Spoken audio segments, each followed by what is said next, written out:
ಗೊತ್ತಿದ್ದೇನೆ. Hello friends, ಇವತ್ತು ನಮ್ಮ ದಾವಣಗೆರೆಯಲ್ಲಿ ನಮ್ಮ ಸಿಗ್ಲಿ ಬಸವಣ್ಣ ಸಿಗ್ತದಾರ ನೋಡ್ರಿ. ಇದು ಅಚಾನಕ್ಕಾಗಿ ಭೇಟಿ ಇದೆ ಇವತ್ತು.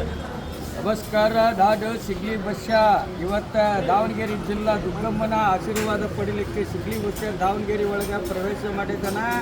ಪ್ರತಿಯೊಬ್ಬರು ಸಿಗ್ಲಿ ಬಸ್ಯನ ಜಾತ್ರೆ ಮಾಡ್ಕೊಂಡು ದುಗ್ಗಮ್ಮಂದು ಪ್ರತಿಯೊಬ್ಬರು ಭೇಟಿ ಆಗ್ರಿ, ಕಾನೂನು ಸಲಹೆ ತಿಳ್ಕೊಳ್ರಿ. ಮತ್ತು ಈ ದಾವಣಗೆರೆಯಲ್ಲಿ ಇವತ್ತಿಲ್ಲ ನಾಳೆ ದೊಡ್ಡದೊಂದು ಸಮಾವೇಶ ಹಮ್ಮಿಕೊಂಡು ನಾನು 45 ನಿಮಿಷ ಮಕ್ಕಳಿಗೆ ಪಾಠದ ಮುಖಾಂತರ ಕಾನೂನು ವ್ಯವಸ್ಥೆನೂ ಮಕ್ಕಳಿಗೆ ಒಂದು 45 ನಿಮಿಷ ಶಾಲೆಯಲ್ಲಿ ಪಾಠ ಆಗಬೇಕು. ಇವತ್ತು ಸತ್ತ ಮೇಲೆ ತೀರ್ಪು ಆಗ್ತಾರೋ, ಸತ್ತ ಹೆಣ ಮೇಲೆ ಪಂಚನಾಮ ಕೊಡ್ತಾ ಬರಿತಾ ಇದ್ದಾರೆ. ಸತ್ತ ಹೆಣ ಮೇಲೆ ಒಂದು ಪರಿಹಾರ ಕೊಡ್ತಾರೆ. ಇಂಥದ್ದು ನಿಲ್ಲಬೇಕಂದ್ರೆ ನಾವೆಲ್ಲರೂ ಎಚ್ಚೆತ್ಕೋಬೇಕು, ಸಂವಿಧಾನ ಓದಬೇಕು, ಕಾನೂನು ತಿಳ್ಕೋಬೇಕು.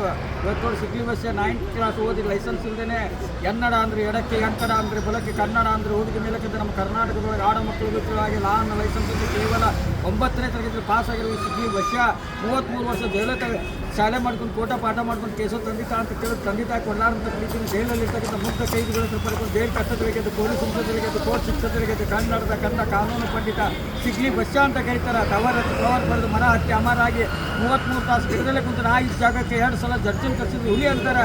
ಮಗು ಇದ್ದಾಗ ಕರು ಆಗಿ ವಯಸ್ಸು ಬಂದ ಕಳ್ಳಾಗಿ ವಯಸ್ಸು ಬಂದ ಬಸವಣ್ಣ ಆಗಿ ಈಗ ಎತ್ತಾಗಿದ್ದೀನಿ. ನನ್ನ ಜೊತೆಲಿ ಬಂದು ಲಾಲ್ ಬಹದ್ದೂರ್ ಶಾಸ್ತ್ರಿ, ಸುಭಾಷ್ ಚಂದ್ರ ಬೋಸ್, ಸರ್ದಾರ್ ವಲ್ಲಭಭಾಯ್ ಪಟೇಲ್, ವಿವೇಕಾನಂದರು, ಬಾಲಗಂಗಾಧರ ತಿಲಕರು, ಅಂಬೇಡ್ಕರ್ ಅಂತ ಮಹಾನ್ ವ್ಯಕ್ತಿಗಳನ್ನು ಬೆಳೆಸಬೇಕು ಮತ್ತು ಅವ್ರ ಜೊತೆಲಿ ಬಾಳ್ಬೇಕು ಅನ್ನೋದೇ ನನ್ನ ಆಸೆ. ಜೈ ಕರ್ನಾಟಕ, ಜೈ ಕನ್ನಡ, ಜೈ ಶ್ರೀರಾಮ್, ಜೈ ಭೀಮ್. ಭಾಳ ಚಿಕ್ಕ ಭಾಳ ಒಳ್ಳೆಯದಾದ ನಮಗೆ. ಹಿಂಗೆ